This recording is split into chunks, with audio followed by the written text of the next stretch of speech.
this past weekend was the Topps Hobby Rip Night, which at a bunch of local card stores, which I think that's also very cool that they did, that they were working with local card stores to do this activation, marketing activation. Because that's, ultimately that's what a lot of these things are. And that's I will get into that a little bit in a little bit. But basically to start out, it was like they were sports card rip parties basically at a bunch of local stores. And they actually, one of the big pieces here was that they had athletes go to these. And the list, the list isn't just like, it's not just like the third string, which I also, I'm sure a lot of people love the third string quarterback on their football team. That's happened to me in the past where I like that guy more, but it's A-list athletes, James Harden, Tom Brady was out at some of them. I saw PJ Tucker, which I don't know if that's maybe that's not necessarily an A-list, but the list of players that were out there is a pretty large list. I think Topps was tweeting about it. You can check out the full list. One of the points I want to make is I don't think this is like the first time that sports cards have been marketed in this way, but I do think that it is the first time really since I can think of, at least that I've been in sports cards, that I've seen this. I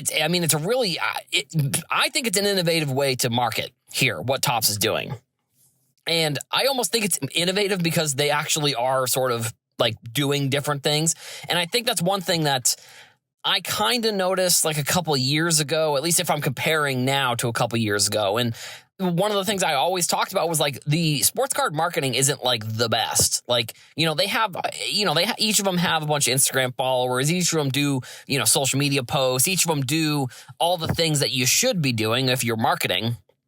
But in my opinion, I thought that what Topps' strategy actually, the lack of a strategy, I thought was a strategy, and I may be giving Topps a little bit too much credit here, if I'm going to be honest, but my thought was that like the lack of a strategy really didn't make that much of a difference because like it's hard to really tell where the market or where people are within the industry because it's like, there's always cards selling. There's always cards that are being sold online. There's always products that are selling through the companies. There's always cards that are flowing through the ecosystem. So it's like, sure, you could maybe there's a statistic that you could look at that could determine whether things are good or things aren't good. I guess I don't really know one way or the other if there is something like that. But I think that the lack of marketing I think it was probably a little bit calculated. Also, probably just like they maybe didn't have the marketing team. Like Fanatics, if there's one thing that Fanatics has, it is an impressive marketing team. It's an impressive group of people who are willing to spend the time and money to try and advertise and try and do different things. And it's the innovation to me is why I don't know if I'm the most optimistic necessarily about Fanatics, but I feel like a lot of my commentary is pretty optimistic, I would say. Like, I don't know if, like I said, I don't know if I'm necessarily the top when it comes to that, but I have to be close there. I don't know, maybe not. But another thing that Topps did with this rip party was they partnered with content creators. Like I saw Mama Breaks, I believe, was out at Card Collector 2 Shop in Ohio. I think Coach Co, I know him from TikTok, and I know he's like a big he does a couple different podcasts and is a phenomenal content creator. I saw him at, I think it was CT Sports Cards out in Connecticut. So we're seeing Topps, I think, do the correct style of marketing that is going to increase the industry. And I think also the reason why maybe people aren't as optimistic is because they don't really want to grow the industry, which in a way I think is fine. In another way, I think it's maybe, I don't know, what's the saying? It's like cutting down the forest to see the trees or something like that. I just think it's very nearsighted. I don't know what the exact saying is, but it's like, it just feels sort of nearsighted where it's like, if you just give them maybe more of a chance that they will show you that they're going to do things that will help each person here. Like, it feels like in this scenario, like the other saying is like a rising tides lifts all ships. I think that's what the saying is. So it's like, if you can have Fanatics come in and do things differently within the industry that we haven't seen, but do them in a way that like helps everybody within the industry. I mean, again, obviously I'm a content creator, so maybe I'm sitting here being like, oh, well, I'm glad that content creators are getting involved in sports card marketing, like from what would seem like directly from Topps, because look, they probably, they're not just going out to, like, I'm fairly sure Mama Breaks from LA, and I know Coach Go is from Canada, so like I'm sure there was some sort of partnership deal there, which is like, that's like awesome, that's great, and I love that for them, and I love that for Topps, because now they have actual feedback. They have more feedback, I think, from those individuals, like people who are in the industry, who make content and who see what people are talking about, than like, I think getting the actual feedback, which I don't necessarily know if all the comments are going to be like 100% phenomenal or great, but like the content creators within the space are working within a group of customers. That's one thing I think Topps maybe they're looking at it that way, maybe they're not, but like content creators and people within the industry who are not dealing with customers, because I feel like that's a negative connotation, but they're working with customers. Or if you're a content creator, you are doing work for people who leave comments, or people who all follow you, or do all those types of things. And they may be able to give a different type of perspective on if something's good or not. Because I think if you were to just go and look at Topps' Twitter, I'd have to imagine 50%, if not more, of the comments are going to be something not positive. But if you ask somebody within the industry who's a content creator or works within the industry, I feel like they know that. Like, I feel like they would know like the types of comments that are good and bad, and they would be able to recognize one way or the other which way it's actually skewing. Because just because there are 50 comments about something that are negative and there's 2 comments that are positive doesn't necessarily mean that it's a 52 to 2, split there. Like, because I think too, like some people just won't leave comments even if they have something positive to say. It's just the way that works. But working with the athletes, we've seen that in the past, but we really haven't seen, we haven't seen this type of like almost free event. Like, I don't know if 100% of them were free, but I know from the most of it, it didn't seem like the Topps was mentioning any like fees or anything. So it seemed like they were probably free events. So working with the celebrity, or working with celebrities and athletes, working with the influencers, even doing the advertising like they did with the Brady campaign, like they've done with the LeBron campaign. They're changing things, and this is where my optimism comes from, because as a content creator, and I know I've talked about myself being a content creator a lot on this podcast, but the best way that I've seen content work, at least when I was like doing TikToks, for example, the way that I really saw the TikToks finally actually work, and I'm using work in quotations because it was just basically getting views and followers, was to just innovate and try different things and continue to try different things until, a couple things start working, and then you almost bank that concept, and then you keep trying to innovate and do new things. So I don't necessarily know if that's what Topps' plan is here with their marketing, or what their plan is for sports cards. But to me, the innovation aspect and piece of it is where a lot of my optimism comes from, because I guess maybe this is a personal anecdote. I've seen success from a business perspective when I try to innovate and do new things rather than continue to do the same thing over and over and over again, which, does happen at times. If you're doing shows or you're doing videos and things start to work, that is a strategy. That is a way that you can keep things going in a positive direction if you want to keep going that way. And I can see it working both ways, but from my perspective, what Topps has done, and I guess what they continue to do, is to continue to innovate within the space and within their activations that they're doing for the marketing of the industry.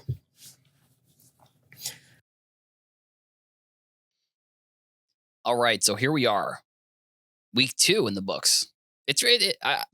Football season. It may be a seasonal thing in terms of like fall is just my favorite sport or favorite season. Football, college football, I would argue is maybe my favorite sport. NFL football is just it's hard to deny that it has a chokehold on the country the way that it does. So each week with all the games happening on one day, that leads to the news cycle, the fantasy cycle, not necessarily being easy to cover, but like you can get all of your takes out. Like, because I think I might have talked about this on a podcast or the last week, or maybe I was asking a buddy about this. I don't remember 100% off the top of my head, but the fact that basically 90% of the games are all on one day, I feel like it's so much it's easier to commentate, maybe harder to maybe make predictions. But the fact that all the games are on the same day, it feels like it's very easy. If you're a fan, it's fairly easy to follow, because sure, you have the Thursday night game, you got the Sunday night game, you got the Monday night game. But other than those 3 games, the other 13 games all happen all at once. So maybe it's easy to follow if you're a fan. And we have some news that kind of came out from this past week. Kind of I don't know, not necessarily rapid fire. I'm going to talk about 3 different maybe main stories. This actually first one is probably pretty quick. We had a matchup that probably had the matchup between the 2 most expensive players in the league. Was Joe Burrow versus Joe Burrow versus Patrick Mahomes, which they both have $1 million sales. Obviously, Mahomes, that the platinum one of one national treasures, sold for $4.3 million. Joe Burrow, same card for him, sold for 1.7. So, I mean, it's crazy that those 2 are like that. I feel like, I don't know. I don't think Lamar Jackson really pulls those numbers. I know that I've seen people talk about like the amount of quarterbacks in the league that have over $100,000 or over $1 million. Over $1 million is obviously a lot less, but this week we had 2 quarterbacks that had probably the highest amount of, or the highest number of the highest sale price of an individual card for that one player. This had to have been a week, which again, Burrow and Mahomes have played each other in the past. Usually it's in the playoffs. So it's not very often you have those 2 matching up against each other because they're in different divisions. They may play once a year, and maybe like a Brady Manning situation, which I'm not calling Joe Burrow Manning. I am calling Patrick Mahomes Brady because he's just insane. There was a very, I don't know, if you don't like the Chiefs, this is probably one of the most scariest jump scare stats you've ever seen. Patrick Mahomes has 18, I think the number was, I saw 18 interceptions that were reversed because of defensive, some sort of defensive penalty. Which is the most in the league since he entered the league. Which I don't know. I mean, Patrick Mahomes is one of the best players. So like if he sees some sort of matchup or he sees something where if he knows he can throw it and there's maybe going to be a flag, like I'm not saying all of those are going to be able to be accounted for by Patrick Mahomes deciding to throw it into a certain area. You got to figure a couple of them. I think it's kind of a little bit of a deceiving stat. The other piece of information that I saw this weekend that I thought was actually very interesting, that I did not realize this at all. Alvin Kamara and Christian McCaffrey have essentially the same amount of rushing yards and the same amount of touchdowns. Christian McCaffrey, they're both drafted in 2017. Christian McCaffrey, who was hurt this week also, 2 weeks in a row, which is kind of, unfortunate, but at the same time, if you're the 49ers, you're playing for the Super Bowl. Like, you're playing for a championship. So, like, if a player is injured in week 1, 2, 3, I don't know, even all through September, it would be safer just to sit him. That's maybe my opinion. But so Christian McCaffrey, 10,555 or 10,505 yards, 81 touchdowns. Kamara, 10,338 total yards and 82 touchdowns. But I feel like they're not the same from a card perspective. Again, it's a position player, so it's kind of tough to really gauge the market for those types of players because they're let's just be honest, they're just not selling as often as quarterbacks.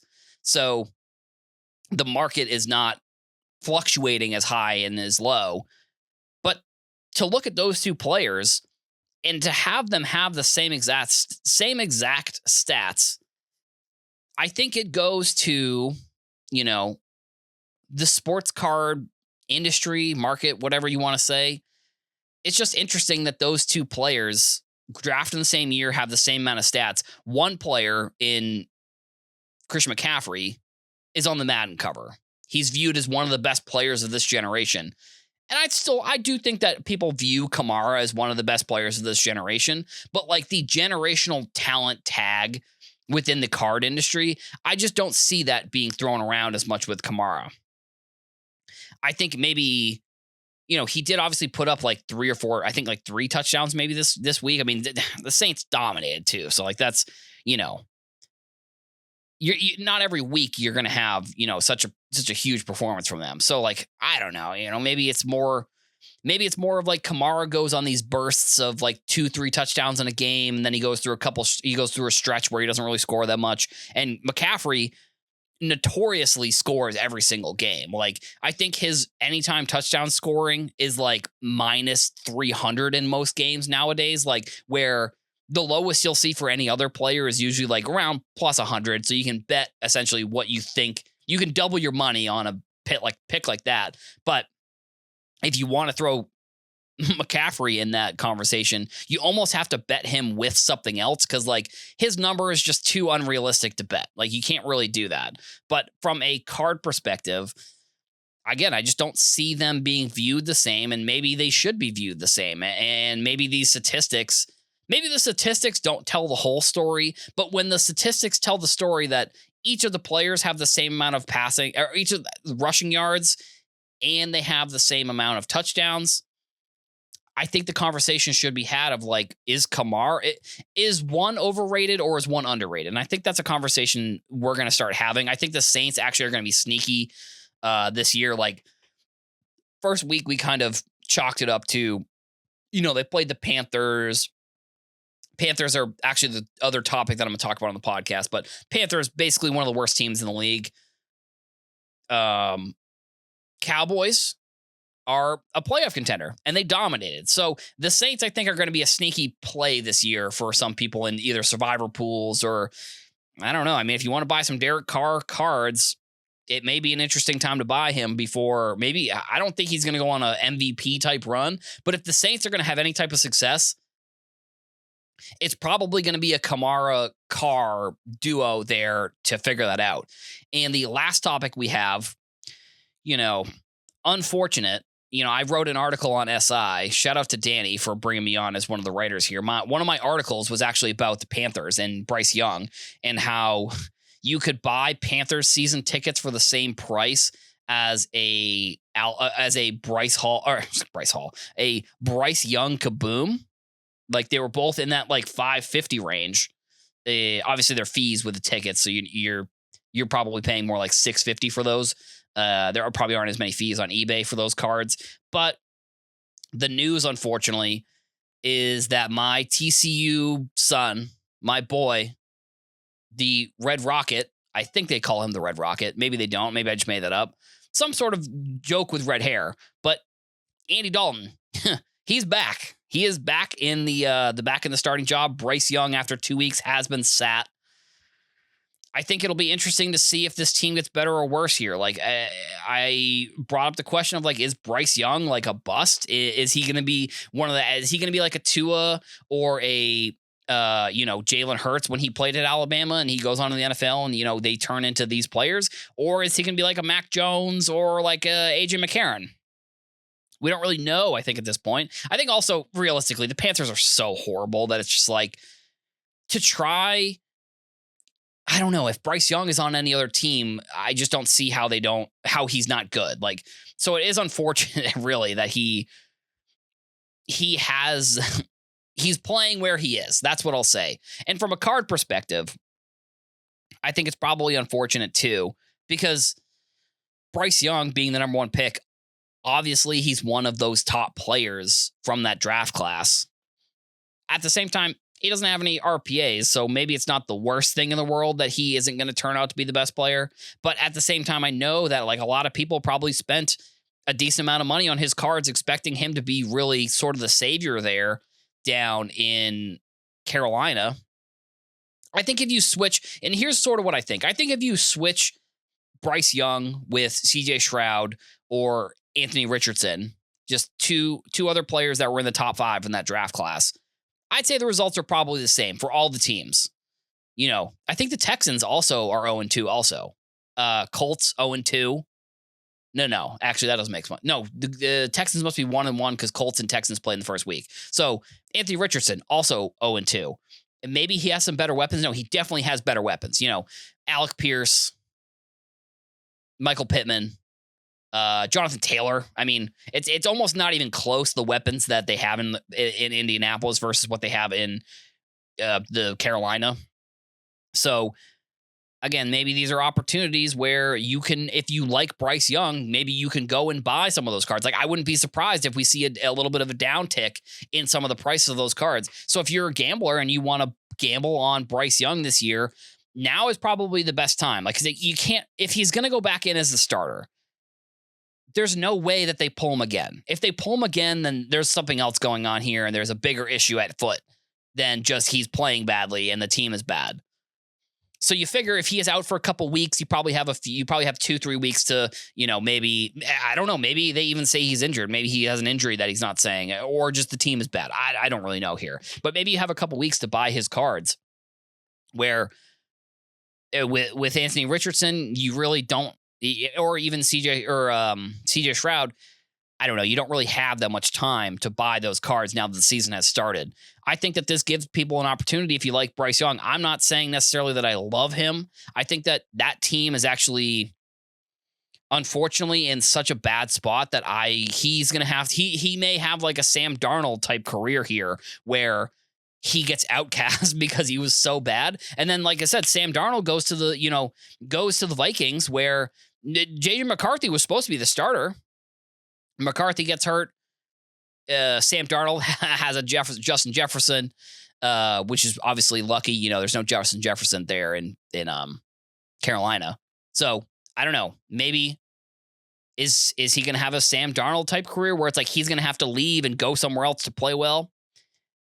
I don't know. I just don't. Carolina had, other than a couple years when they had Cam Newton and he brought them deep in the playoffs, went to the Super Bowl. Carolina just doesn't seem like the place. And I actually, now that I'm thinking about it, they've been to a couple Super Bowls, but they've also been like so notoriously some of the worst teams in the league. Like, you know, last year they were the worst team again, but they traded their pick, which they got Bryce Young. So technically they would have had either Bryce Young or Caleb Williams because they had the first pick in 2 drafts in a row. So, but unfortunately, I think for Carolina, things are looking like they may have the first pick yet again in this upcoming draft.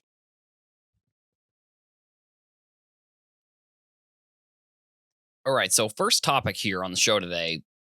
I it's probably not even something I'm going to really talk about that often now, because I'm seeing, and maybe this is only a first 2 weeks thing potentially. I don't really know, but we have that ComC list that I reference a lot on this podcast. They put out their list from what contained week 1, and Malik Willis, who took over for Jordan Love, was number 1 on that list. And then the rest of the names actually weren't really like that different. It was on that list. It was like the same kind of suspects with like Patrick Mahomes, you know, a lot of the quarterbacks. But now we have, because unfortunately Tua, his status is kind of up in the air. I mean, I know he keeps saying that he's not going to retire, but it's like, dude, at some point, I don't know. At some point, you just have to say, chalk it up and say, hey, and it's also like, he's going to get the money. So I don't know. So the backup quarterback, Skylar Thompson for Miami, is he was number 1 on that list this week, which I guess in theory shouldn't be super surprising. Alvin Kamara also on that list, 4 touchdowns. Kyler Murray also on that list. I think he had like 3 or 4 touchdowns. So it is pretty wild, the reactions we're seeing from the football market.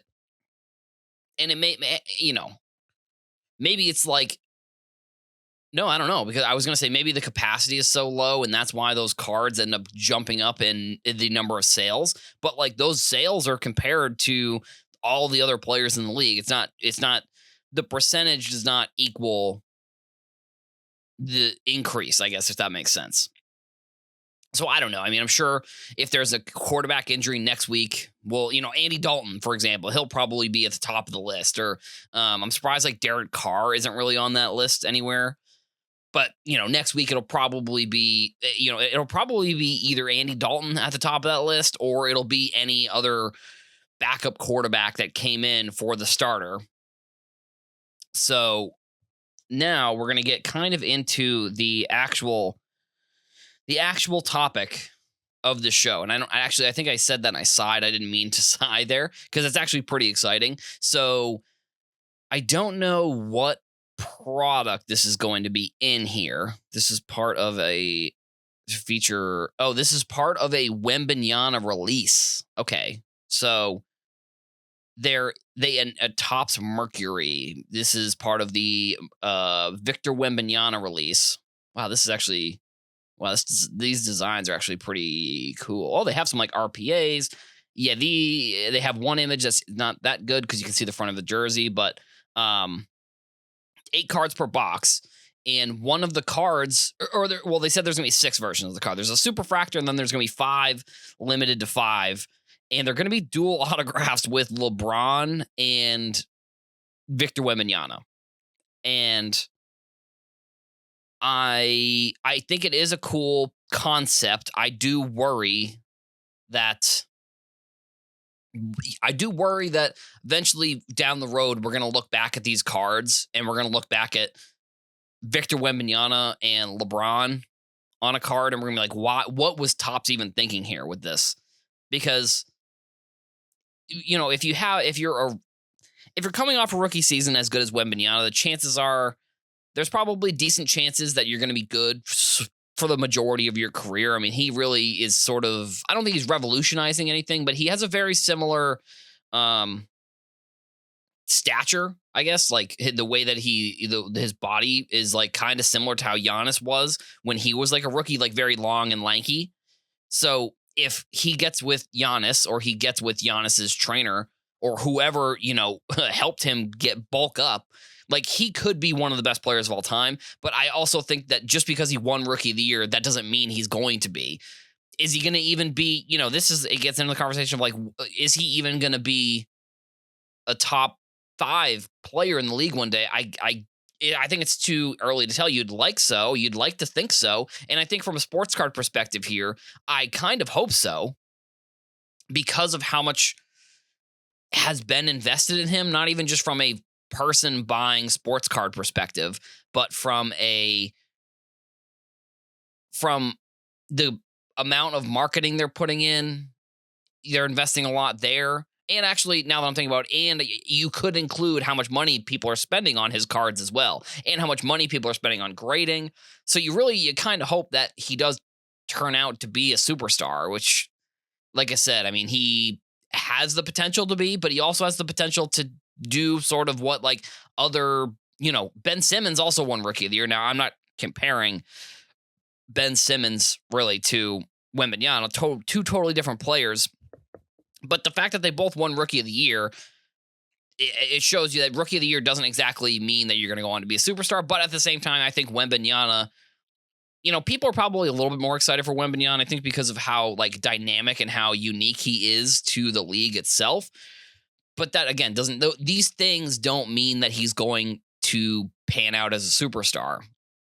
So I hope that we're not looking back in, 15 years. And I know actually that's sort of been my big picture thought process, I think, is like 10, 15 years from now, are we going to look back on this card and be like, wow, I really wish I'd owned this card? It's really all going to depend on Wembanyama, because obviously if it's a LeBron auto, people are going to want that. And this is another thing where I understand that they have that exclusive with Wembanyama, so they want to make sure they can make as many autographs. And this isn't technically like, from the looks of it, these cards have the rookie logo on them.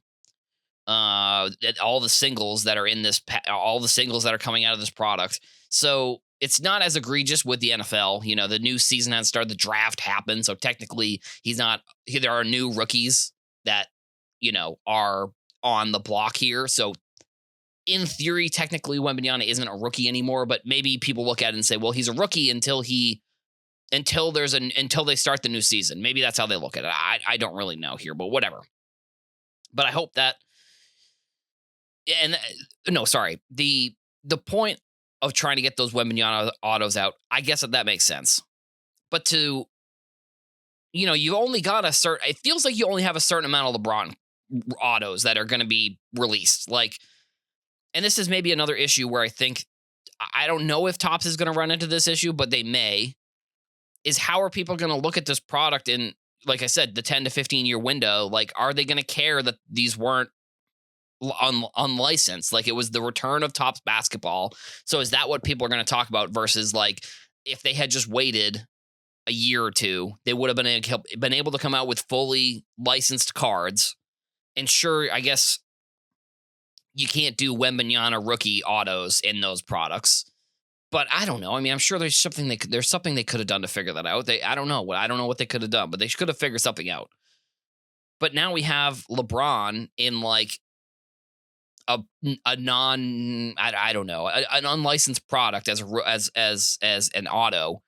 He had that 1/1 at a Bowman with his son, so that's a card that technically was licensed because it was a college card. So I don't know, and maybe that is why I sighed at the beginning when I went into this topic, is that I feel optimistic about the product, but I also am I wish that they had just waited, and this will probably be my stance. I think as I start coming out with these products, I think I'm pretty sure I'm gonna keep echoing the sentiment that I wish that they had just waited. And I understand that they are a business and they're going to do the right things for the money, but it's a similar conversation. Is what they're doing better overall for the hobby, or and that's kind of the point of they got those rookie quarterbacks and now there's no RPAs. There's no any RPAs. There's no contenders auto. So it's did the business move that they make, was it good for the hobby? I don't know. If it's a scale and you're looking in the middle, it's probably on the lower side of the scale in terms of if it's a 1 to 10. If 10 is the best, 1 is the worst. Doing the exclusive deals and basically not allowing there to be any National Treasures RPAs or contenders autographs, that's probably bad. That is bad. I think that is bad for the hobby. Not having those players with those cards in their rookie years, I think we're gonna look back and be like, that stinks. That stinks pretty bad. And then just coming out with the products that are unlicensed before they have the license, just so that way they can get these Wembanyama autographs. I understand that Wembanyama, for example, is a generational kind of type talent, even though I kind of just talked about how he wasn't. But he has the talent. It's really just going to come down to how much he wants to develop as a player. That's how I kind of view him, and if he's going to be good. But are we going to look back and say they just wasted, they wasted their debut releases on a product that people don't really want? And to say that there's not going to be another prospect in the next 10 years, I think is kind of, I don't know. It's just not really realistic. There's a new prospect to get excited for every year other than this past year, which I think is very interesting. But there's going to be more products, there's going to be more prospects. So to take away the autos and the RPAs from the top players and for quarterbacks, and then for it to just start coming out with these unlicensed products before they get the licenses. Like I said, I think if you look at those two things on the scale, I see how they're fine business moves, I suppose, just so that way you hurt your opponent in Panini. But overall, I just don't see how those two things are going to help the industry, because I think you're not really necessarily adding the taking away of these certain cards. They didn't add any cards that are of those levels to keep sort of this balance there. I think that's sort of my overall sentiment when it comes to what Topps is doing, and it's still developing. The concepts and the ideas, I think, on these are still developing. So we'll see how things turn out. I mean, I know basically every podcast, every article I write, I say, we'll see what happens, but that's the truth. But overall, if we're talking scale, I just it's on the lower part of the scale, I think, of importance and what Topps really did here, with the getting the exclusive licenses and kind of coming out with these products. I don't know, maybe a little bit sooner than they should have. So Topps made potentially between, I think I saw the number between $8 million and $11 million on the LeBron Curry triple auto, or I'm sorry, LeBron Curry KD triple auto card that they did the Topps Now, and one person was going to get the 1-of-1 autograph, which I'm surprised we haven't seen that, if I'm going to be honest too. Like, I know the 1-of-1 non-autograph that has been opened, and I think Golden has that card, which I saw, I think it was maybe Jeff Wilson. He put like a $25,000 offer on that card, and it was sent to Golden and is up on Golden for their September elite auctions, I think, which probably means that it's going to end in like 2 weeks. It's already up to $18K. So that's within the realm of, like, I would gamble to, I mean, obviously depending on how many of these cards you bought. Like, from the looks of it, it looks like it was like a son and his dad that bought the cards and they were opening it. So I don't know how many they opened or how many they got. But either way, they got the card. It's at Golden. It's already at $18K. They're doing it again, basically. So they've decided that they looked at the, in my opinion, unprecedented drop within sports cards, because we've seen drops that have done well, but we've never seen 550 or 580,000 cards from a Topps Now release. So now, granted, in theory, they have always done this, like this is not like a new phenomenon that they've really done with Topps Now. Like, they have in the past, I think most of them actually are, some of them have autos, some of them don't. But a card like this, you probably want to get autos on. But like this, also, if you're buying this card, and this is my tip for if you want to buy this card that I'm going to talk about, or actually, it's not too late technically to buy that LeBron card. But for future Topps Now releases, if you want the card, it's maybe worth spending a little bit of extra money to buy them directly from Topps, because I'm fairly certain that like all of the eBay ones, if you buy from eBay, like I've done that a couple times. I've probably done like 4 or 5 drops from eBay, and I bought in cards from sellers, but I've never gotten any type of parallel, which I'm not even saying that like I only have bought in 4 or 5. So like my chances are low for this type of thing, but I'm just saying, using my example, the cards end up, I think that the people that are buying them from eBay, I'm pretty sure the people selling them end up just like also buying some of the cards technically, and then they just take out the autos and the parallels. I'm fairly certain that's what happens if you're buying it from eBay. But that's maybe, I don't know that. I don't have firsthand account knowledge of that type of thing, but it might be happening. If I'm going to be honest, it would make sense that it would be happening. If I can't be the first person that's ever thought of that. So like, a lot of the time, I do say stuff like that, because it's like, I can't be, when me and a buddy or me or people like together, we come up with random ideas. It's like, I can't be the first person that's thought of that. If I'm thinking about it right now, people have thought about it. If it's a way to make money, so there's no way. But the card that we're going to be talking about here on this podcast, now that I've kind of given a little bit of an intro here, is they're doing the lottery ticket sweepstakes again. And they're doing it with Messi and Steph Curry, because they both did like the sleeping thing where they put their hands and they pretend they're sleeping after they're celebrating. I don't know I think they might call it the night, but like that might be something that I just made up. I'm kind of sure that's maybe the name of it, but maybe it's not. But you know what I'm talking about. They do the celebration where they pretend they're sleeping, and they're doing a dual auto 1 of 1 of that card. Same price, $11.99. So I do think that, like, looking back at it, those other cards were probably $11.99 also. So I don't think that this card sells for 580,000 copies of the card, but like there's probably a decent chance that it sells in like 250, which again, if you're Topps, I guess I wonder what the math is here, like, because realistically, like, if this ends up being a sort of a thing where they can literally just pay an athlete for an autograph and then they can just put it on a card. Like, obviously they have to have, the licensing. So like with Steph Curry and Messi, they have the licensing for that. But like they can go to Messi or they can go to Steph Curry and be like, hey, can you sign this card? And let's say, I don't know, whatever it costs them, they have to pay per auto. I'm kind of making up a number here. I'm just thinking of numbers in my head. Like, to be honest, I'm not even going to make up a number because I don't know what the number would be here if you're paying for a Messi or a Steph Curry autograph on a card.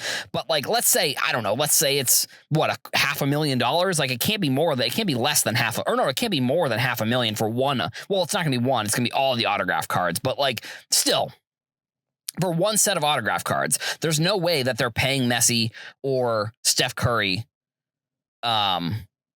more than $500,000. So let's just say they spent $1 million on the autos, like to get them to autograph the cards. Then, oh, you know what? Actually, I wonder if that card might be redemption. That's why it hasn't surfaced yet. The LeBron triple auto. That kind of would make sense. But either way, so let's say $1 million on the 2 players in this circumstance, because obviously in a different LeBron, I don't know, they probably didn't have to pay LeBron because they already have him to an exclusive, I think. But let's say they paid $1 million.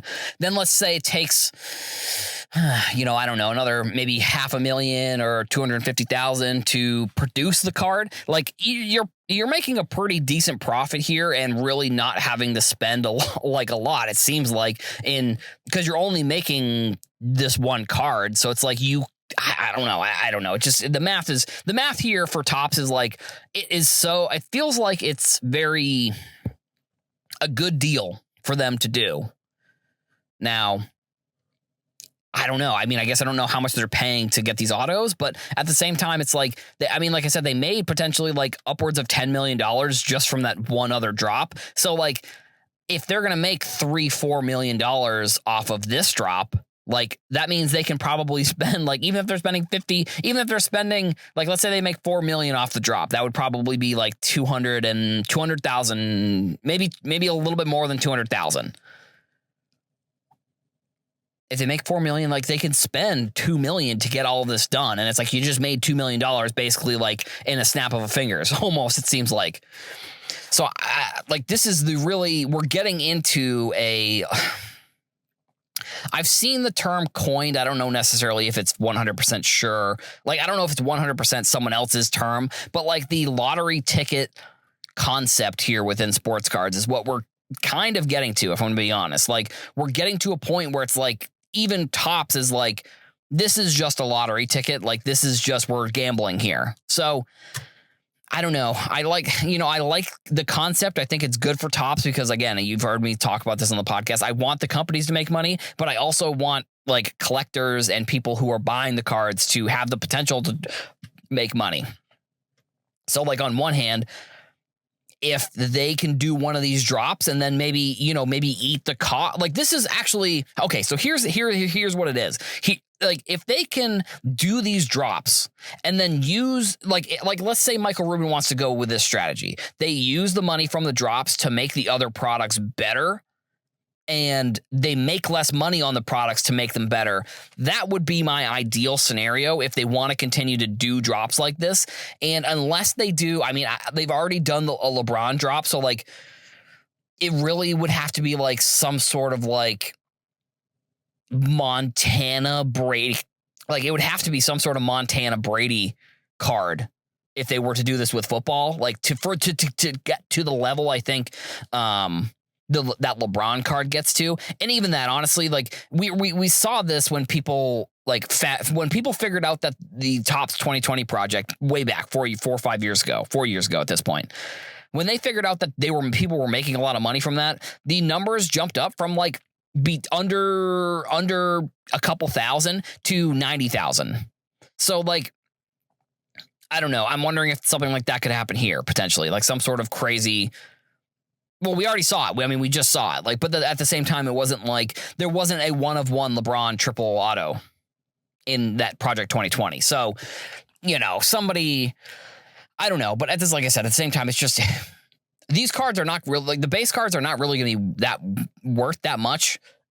If you're trying, they might not even be worth a couple dollars. So I'm going to be honest, with 500,000 of them, like there's a decent chance that these are sitting in quarter boxes a couple years from now.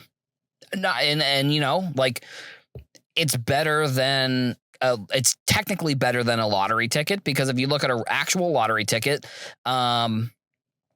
you can just lose at the end and then everything is just trash and it's garbage. The lottery ticket, you just toss in the trash. With this, at least you're getting some sort of card. So like whether it's worth a quarter or whether it's worth a couple dollars in a few years, maybe, I hope that Topps doesn't look at this and say, this is our business model now, because if you look at it from a money perspective, why would you not? And I mean, maybe it's like with the Topps now, for example, like maybe they had this formula and now it's just like this is just sort of a lucky one of the formula, because like if you look at it, they've done Topps now and they've done these 1-of-1 autographs this isn't the first one, but it is obviously, I think, the biggest one.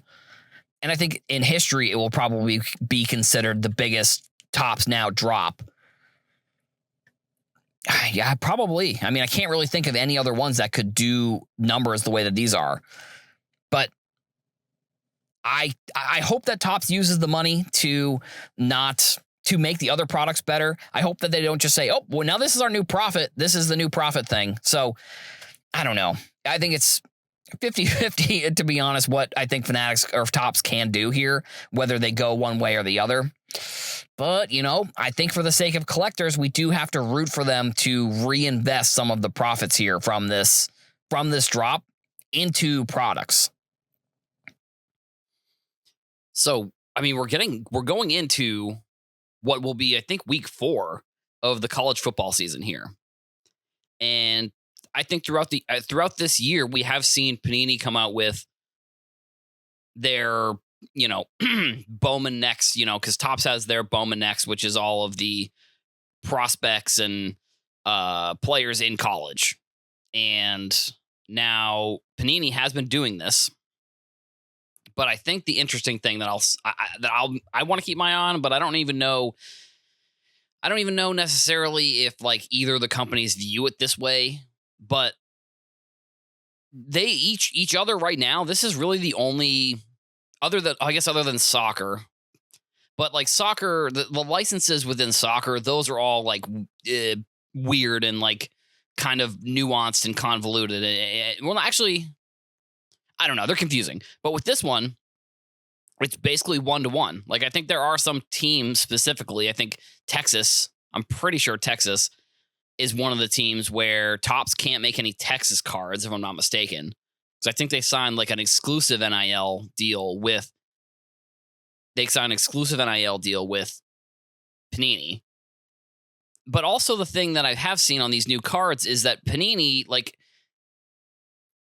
I guess I don't know.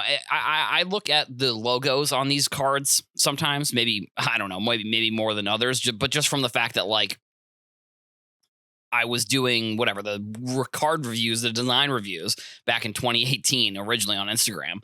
So, when the logo pops up here, it's the Panini NIL logo. And I I think it's going to be interesting from two standpoints. I think it's going to be interesting to see if anybody cares. Like, I think that Topps is doing a really phenomenal job changing the landscape of college cards. And if they have a competitor, that's a good thing. But will anybody care about these cards, even though I think it's a totally different landscape than it was? The other is like, will either of these companies view this as a competition? Will they view the NIL, the college cards? Will they view that? I guess I would hope, Topps does, just because I think that they're, like I said, I think that they're doing a really phenomenal job overall with what they've already done with NIL and with the Bowmans and all of the college products that are coming out when these players are in college. I think that is like ultimately the biggest piece of this. So like now for Panini, like, and here's maybe, I don't know if it's an issue that I have with Panini or what it is, but it's like they were really one of the only companies that I felt like was almost 100% equipped to really do what Topps is doing in the college space, because they already had, although the licenses that they had were, I think it had to do with the players associations within the leagues. So these cards that they were coming out with, they would have to wait essentially they would have to wait for the cards to come out until the players were drafted. Or I don't know. That's just something I assumed. Like, I don't, now that I'm thinking about it, actually, yeah, probably that probably is the case, because if they're in college before NIL, there's no way they were making cards of the players.